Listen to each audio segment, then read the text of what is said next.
राजेश, परमाणु पनडुब्बी की वजह से पूरे क्षेत्र का जो एक सुरक्षा ढांचा है उस पर क्या असर पड़ेगा? देखिए, इससे पूरे क्षेत्र में जो है काफ़ी फ़र्क आने वाला है, क्योंकि अब तक जो था सिर्फ अमेरिका और चीन ही ऐसे देश थे जो कि हिंद महासागर में न्यूक्लियर सबमरीन्स ऑपरेट करते थे। लेकिन अब भारत भी एक आ गया है, बल्कि चीन काफ़ी हद तक हिंद महासागर में तो उनकी ज़्यादा प्रेजेंस नहीं रहा है। तो इससे अब आने वाले दिनों में भारत और अमेरिका सबसे अहम पावर बन जाएंगे हिंद महासागर में। तो इससे ये जरूर फर्क पड़ेगा। राजा, अमेरिका में इसको किस नजर से देखा जा रहा है?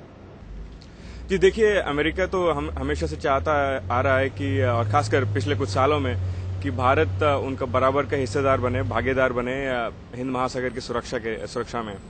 तो और एक न्यूक्लियर पावर्ड सबमरीन से जो काफी हेल्प मिलता है उनको, क्योंकि एक न्यूक्लियर सबमरीन जो है for almost indefinite amount of time तक वो समंदर के नीचे रह सकता है। और इससे भारत का जो एक क्रिटिकल पावर होने का जो ये एक संकेत है कि वो अमेरिका के साथ वाकई ही एक भागीदार के रूप में काम कर सकता है।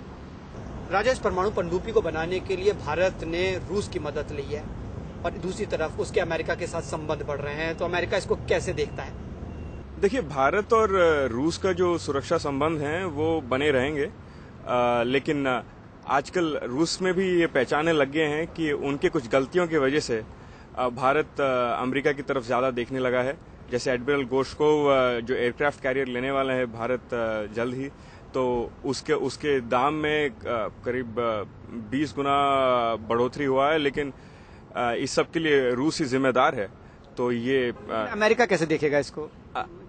अमेरिका के नजर में ये एक कुछ समय लगेगा कि भारत को अमेरिका की तरफ पूरी तरह मुड़ने में, और इसलिए वो समझते हैं कि तब तक ये सुरक्षा संबंध भारत और रूस के बीच में बने रहेंगे, इसलिए उनमें कोई चिंता नहीं है उनके लिए।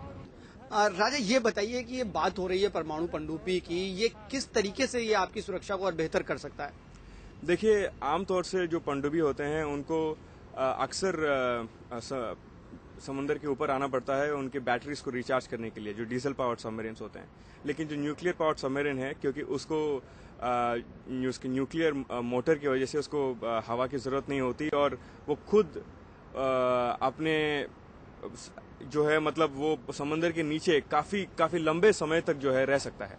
तो ये पहली बात। और दूसरी सबसे इम्पोर्टेंट चीज ये है कि इससे अब तक तो भारत की परमाणु क्षमता थी, वो सिर्फ हवाई जहाज मतलब लड़ाकू विमान और प्रक्षेपास्त्र तक सीमित था, लेकिन अब जो है वो पनडुब्बी के कोई भी इस्तेमाल करके प्रक्षेपास्त्र का जो है डिलीवरी कर सकते हैं।